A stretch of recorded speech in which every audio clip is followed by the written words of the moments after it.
Let me tell you, there ain't nothing like the M94 Romanian Parka. Keeps you nice and warm, easily conceals body armor, and it looks incredible. There's an aurora about it like nothing else.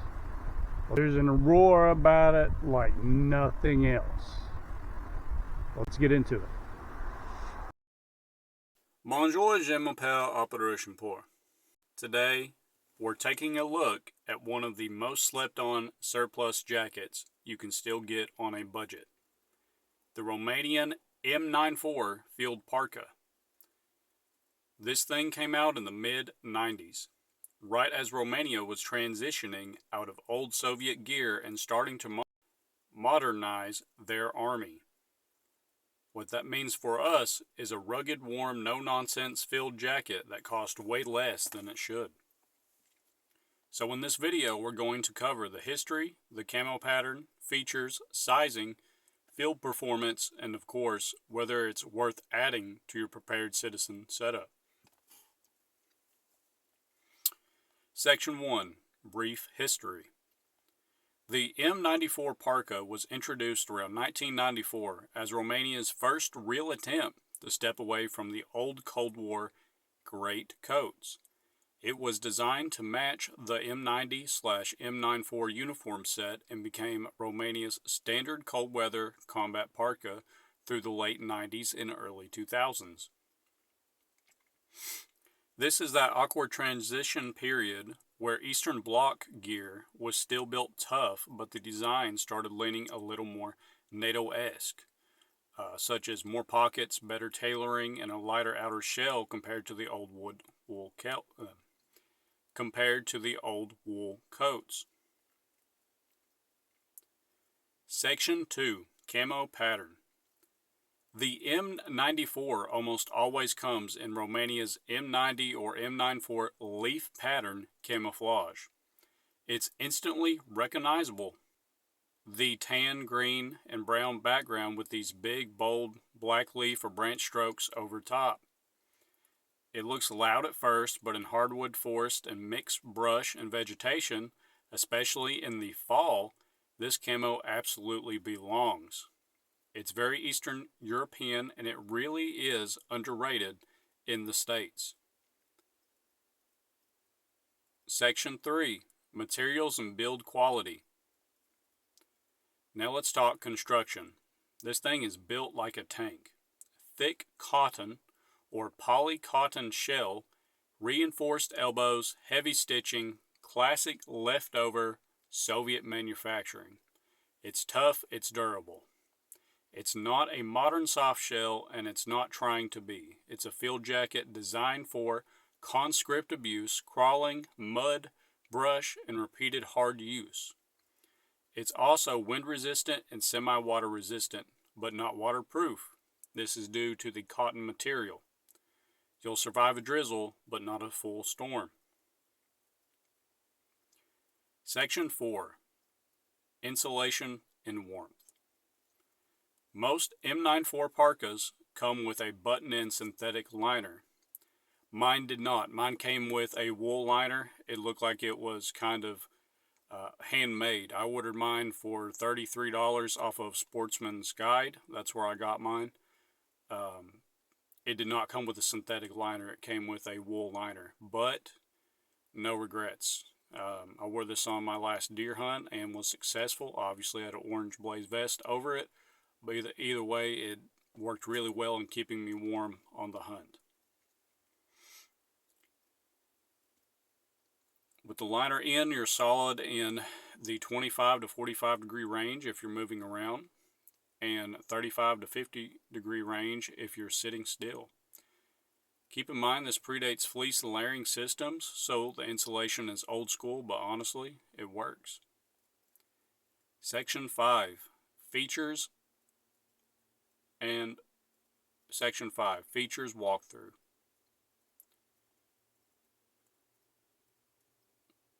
The front is held together by buttons. Apparently some models have zippers. I have not found the zipper on mine yet. This is still fairly new. I've only had mine for, say, about a week. No zipper, it's just buttons on mine. So some do have zippers apparently. It has 4 big front pockets. They're big enough to where you can actually use gloves, possibly even fit a M4 magazine in each pocket if you really wanted to. It has interior pockets depending on the contract year. Mine seem to not have interior pockets, but that's completely fine for my use case. It has adjustable cuffs, a big roomy hood. It's sometimes detachable. I've noticed on my hood personally, it can be a little bit too big, believe it or not. But I do like a big roomy hood if need be, snowstorm, rain, stuff like that.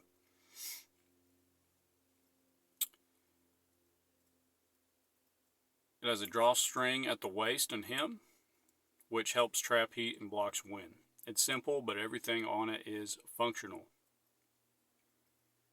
Remember, the main thing about this is warmth, guys. This is trying to keep you warm. That's the main thing. This is cold weather kit right here. Section 6, fit, sizing, and comfort. This jacket runs big like most Eastern Bloc gear.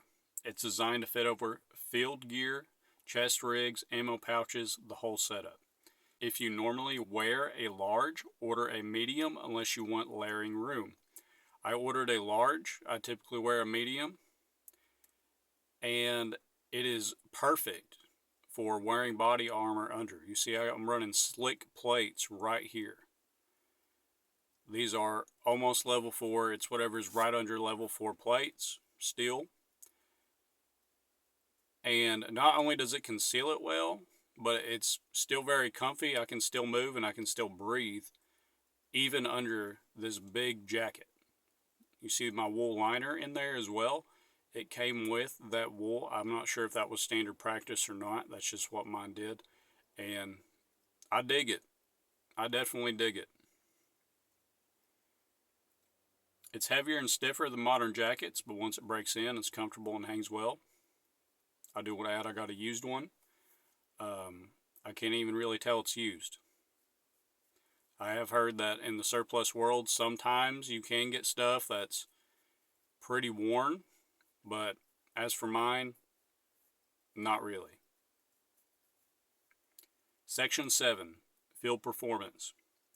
Out in the woods, this jacket shines. It's quiet, it blends well with hardwoods, and it blocks wind like crazy. For hunting, rucking, bushcraft, or cold weather scouting, it performs way above its price tag. The downsides, it's not waterproof.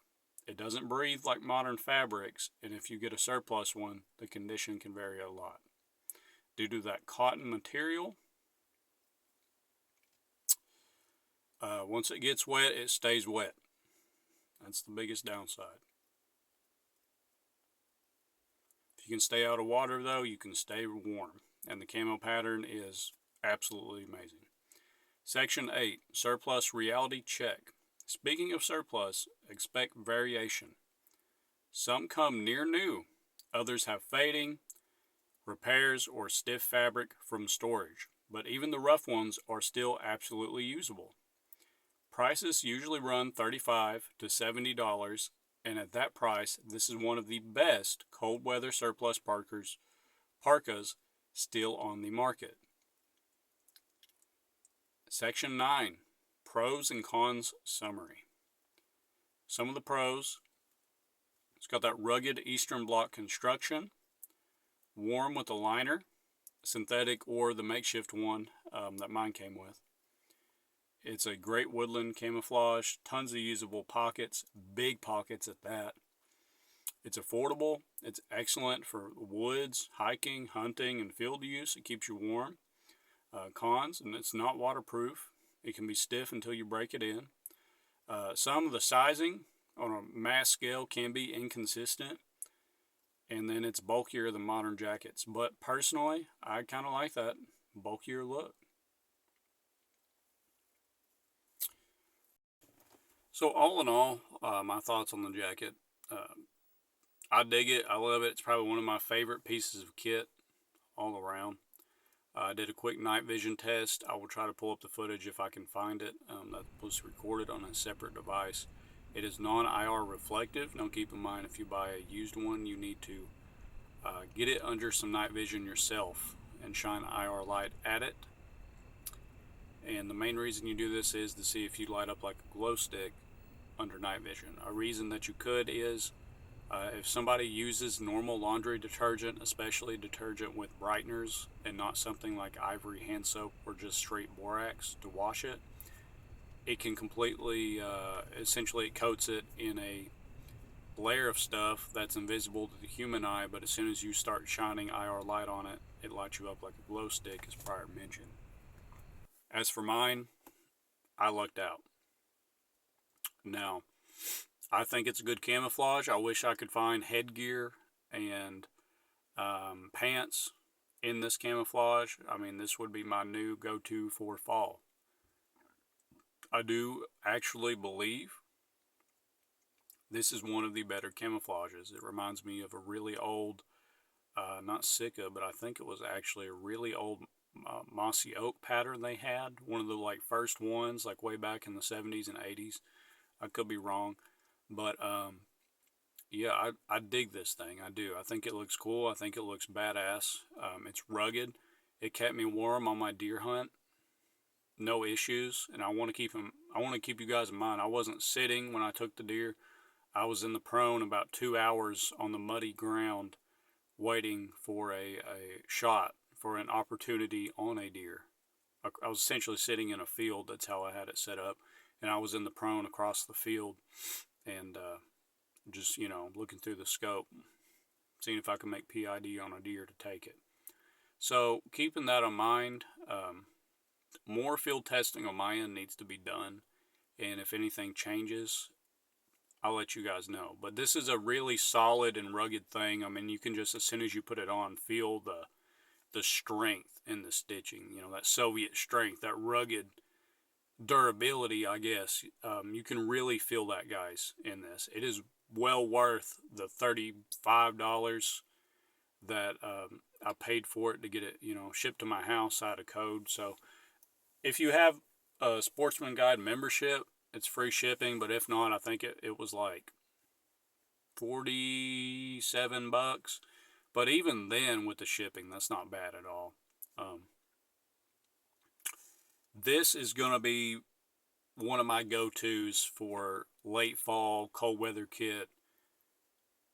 There is no other choice. I mean, this is it right here.